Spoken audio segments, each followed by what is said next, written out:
Hi guys, this is Akira and आज मैं आपके साथ एक पैरानॉर्मल स्टोरी टाइम शेयर करने वाली हूँ क्योंकि मुझे पता है कि तुम इन हॉरर स्टोरीज के दीवाने हो। ऑल्सो गाइज, मैंने रिसेंटली एक शो देखा, it is called Ginny and Georgia. उसके 2 सीजन आ चुके हैं और तीसरा जून में आएगा और मैं इतनी एक्साइटेड हूँ भाई नए वाले सीजन के लिए क्योंकि मैंने 2 अभी बिंज वॉच कर लिए और मैं इतनी रोई। इतना अमेजिंग शो है। उसमें ना एक मदर डॉटर की रिलेशनशिप को बहुत अच्छे से बताया है, मेंटल हेल्थ इश्यूज, ये वो everything. It is literally such a good show. मेरे को 5-10 मिनट में तो हुक कर लिया था जैसे मैंने स्टार्ट किया था ना वो। एंड आई थिंक मैंने 3 या 4 दिन में वो पूरा बिंज वॉच करके खत्म कर दिया एंड मुझे बहुत अमेजिंग लगा। एंड जब भी मुझे कोई शो अच्छा लगता है, कोई मूवी अच्छी लगती है, मुझे ऐसा लगता है कि मैं सबके साथ शेयर करूँ, तो मैंने आपके साथ शेयर कर दिया। अगर आपको देखना हो तो आप देख सकते हो। सो गाइस, शुरू करते हैं horror story. So horror story की बैक स्टोरी ये है कि जब हम स्कूल में थे ना, तो हमारे एक वाइस प्रिंसिपल हुआ करते थे एंड वही वाइस प्रिंसिपल हमें फिजिक्स भी पढ़ाते थे। ठीक है। अब कई बार क्या होता था ना कि उनके पास अपने वाइस प्रिंसिपल की जिम्मेदारी इतनी होती थी कि वो क्लास में हमें फिजिक्स पढ़ाने नहीं आ पाते थे। अब क्या हुआ कि शुरू शुरू में जब हमको वो फ्री पीरियड मिलता था ना, तो हम बहुत ज्यादा हल्ला गुल्ला करते थे क्लास में और फिर ना उनको कोई टीचर भेजनी पड़ती थी हमारी क्लास में। ठीक है। तो एक दिन सर हमारी क्लास में आए, वो काफी कूल थे। ठीक है। तो हमें कहते हैं कि तुम इतनी आवाज करते हो जब भी तुमको फ्री पीरियड मिलता है, तो फिर उस चक्कर में मुझे टीचर भेजनी पड़ती है।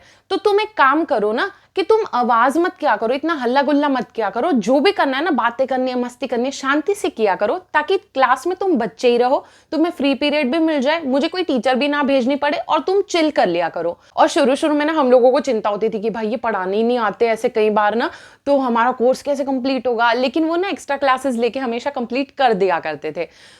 हमारा क्या था ना कि ये रूटीन बन गया था कि जब भी वो क्लास में पढ़ाने नहीं आते थे ना, तो हम अपनी मस्ती मुस्ती करते थे, लेकिन ज्यादा आवाज और हल्ला गुल्ला नहीं करते थे ताकि हम ना प्रिंसिपल मैम की नजर में ना आए। हमारा ये रूटीन बन गया था कि जब भी सर हमें पढ़ाने नहीं आते थे और हमें फ्री पीरियड मिलता था, हम लोग क्या करते थे, सारे गोला बना के बैठ जाते थे सारे क्लासमेट्स और एक दूसरे को ना अपनी रियल पैरानॉर्मल स्टोरीज सुनाया करते थे। मतलब ये हमारा रूटीन बन गया था। जब भी सर नहीं आते थे ना क्लास में, भाई हम इतने खुश हो जाते थे कि आज कोई ना कोई हमें हॉरर स्टोरी सुनाएगा। और वो इतने अनमोल पल हुआ करते थे ना हमारी लाइफ के। ऐसे एक दिन हम एक दूसरे को स्टोरी सुना रहे थे और मेरे क्लासमेट ने हमें एक स्टोरी सुनाई जो उसकी मम्मी के साथ हुई थी बचपन में, और मुझे वो इतनी क्रीपी लगी थी कि मुझे उस दिन नींद नहीं आ पा रही थी यार। गाइस सोचो। उसने वो स्टोरी जो सुनाई थी ना, वो मुझे अभी तक याद है और वो बहुत इंटरेस्टिंग थी, तो मैंने सोचा कि मैं तुम्हारे साथ शेयर करती हूँ आज।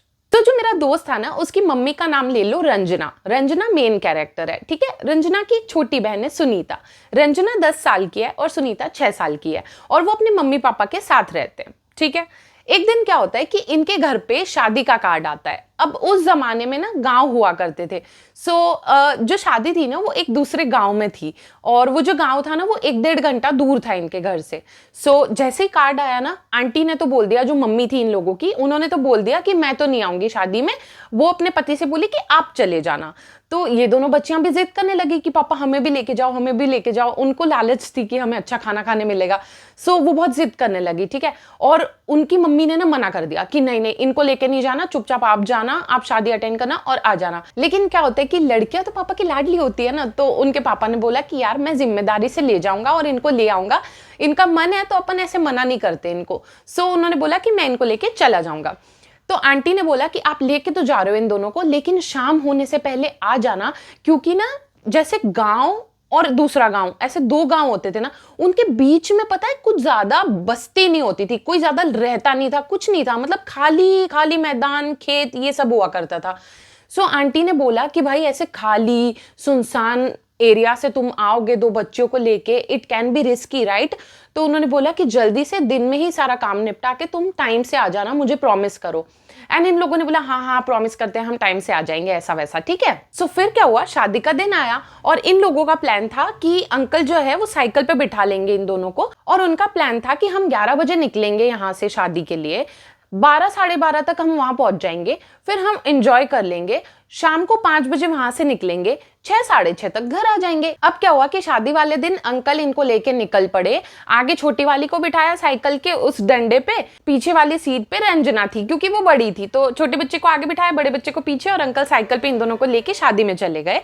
अब क्या हुआ कि इनका प्लान तो जल्दी वहां से निकल जाने का था, लेकिन वहां पे ना इतने लोग, खाना, मस्ती, रस्में, इन सब में ना इनको लेट हो गया और रात के 10 बज गए। ये तीनों अपनी मस्ती में ही थे, इनको पता ही नहीं चला इतना टाइम हो गया। तो अब रात के 10 बज गए ना, तो सारे रिश्तेदारों ने इनको बोला कि आप यहीं रुक जाओ, यहीं सो जाओ।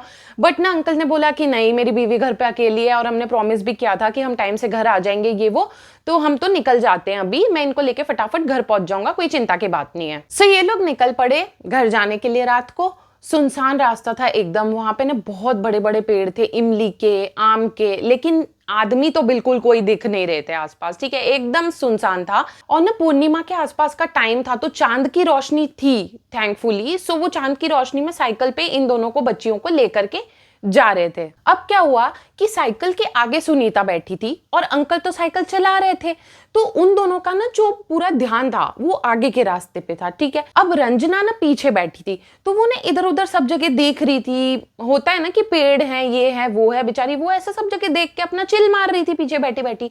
एकदम से वो देखती है कि बहुत ज्यादा बड़े बड़े इमली और आम के पेड़ आने लगे हैं, तो वो सारे पेड़ों को ऑब्जर्व कर रही होती है और अचानक से दूर से वो देखती है कि एक पेड़ है बहुत बड़ा इमली का, उस पे उसकी एक बड़ी सी डाली है, ठीक है। उस बड़ी सी डाली पे कोई औरत बैठी हुई है पूरे गांव की पोशाक में, और वो इमली खा रही है, ठीक है। और वो पैर ऐसे लटका रखे हैं उसने, मतलब ये डाली है तो उसके दोनों पैर ऐसे ऐसे वो कर रही है, ऐसे ऐसे करते हैं ना बच्चे, वैसे ऐसे ऐसे पैर कर रही है और पैर लटका के बैठी है और इमली खा रही है। तो इसने देखा कि इतनी रात को ऐसे कौन औरत वहां पे पेड़ पे बैठी हुई है, तो ये देखती रही उसको।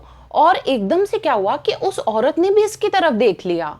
फिर ऐसा होता है ना कि साइकिल चल रही होती तो आप उसके करीब आते जाते हो ना, तो वैसे वो उस औरत के करीब आती गई। तो जैसे ये साइकिल है और ये पेड़ है, तो जैसे ही उससे पास हुई ना वो, उस औरत ने उसको ऐसे किया, ब्रो शिट। तो ना वो एकदम से डर गई और उसने ना ऐसे कर लिया एकदम, ठीक है। पर फिर उसने वापस देखा हिम्मत करके उधर, तो वापस वो औरत ऐसे इशारा कर रही उसे। अब उसको लगा क्रीपी, तो उसने अपने पापा को बोला कि पापा वो औरत मुझे बुला रही है, पापा वो औरत मुझे बुला रही है।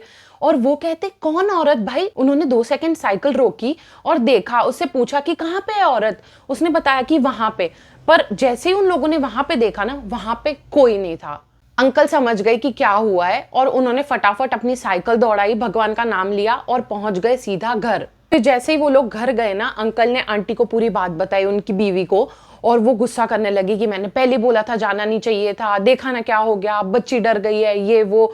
और ना सच में मतलब रंजना को तो बिल्कुल नींद भी नहीं आ रही थी। और जनरली पता है क्या होता है, जब भी बच्चे ऐसा कुछ गलत देख लेते हैं ना, कुछ पैरानॉर्मल या ये, उनको मोस्टली बुखार आ जाता है, इवन बड़ों को भी आ जाता है।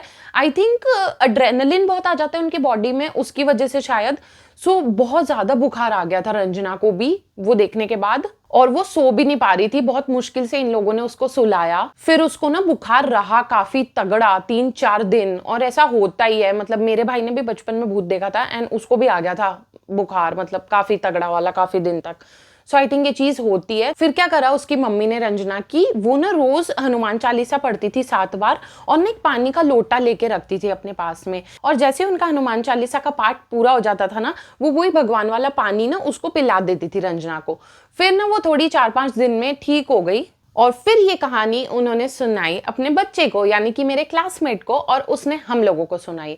और फिर ये जब कहानी मैंने सुन ली थी ना भाई साहब, मैं इतनी डर गई थी, पता नहीं क्यों। उस दिन जिस दिन मैंने कहानी सुनी थी ना भाई, मेरा बेड जो है ना उसके पास खिड़की हुआ करती थी, ठीक है। और मैं कंटिन्यूअसली खिड़की को ही ऐसे देख रही कि यहाँ तो कोई नहीं औरत आ जाएगी, ऐसे ऐसे तो नहीं करेगी मुझे। मैं इतनी डर गई थी। मुझे ऐसा लगता है कोई कोई कहानियां ऐसी होती है जो काफी सिंपल होती है। अब जैसे ये जो कहानी थी ये सिंपल थी, इसमें ज्यादा कुछ हुआ नहीं, लेकिन पता नहीं क्यों ये आपको क्रीप्स और चिल्स दे देती है। सो मेरे साथ वैसा ही हुआ था, मुझे कहानी बहुत क्रीपी लगी थी जब उसने सुनाई थी। और ना मुझे अभी तक ये कहानी याद है, मुझे इतनी खतरनाक लगी थी। सो मैंने सोचा कि मैं आपके साथ शेयर करूं। अगर आपको अच्छी लगी हो तो मुझे कमेंट्स में बताना। प्लीज आप लाइक किया करो वीडियो को, अगर आपको अच्छी लगती है तो सब्सक्राइब करना, और कमेंट्स में मुझे बताना आपको अच्छी लगी नहीं लगी, क्या हुआ क्या नहीं हुआ। एंड अभी तक अगर आपने ये वीडियो पूरी देखी है तो प्लीज कमेंट्स में एक सनफ्लावर का इमोजी ड्रॉप कर देना, जिससे कि मुझे पता चल जाएगा कि आपने वीडियो पूरी देखी है। And yeah I will meet you in my next one. I love you, bye.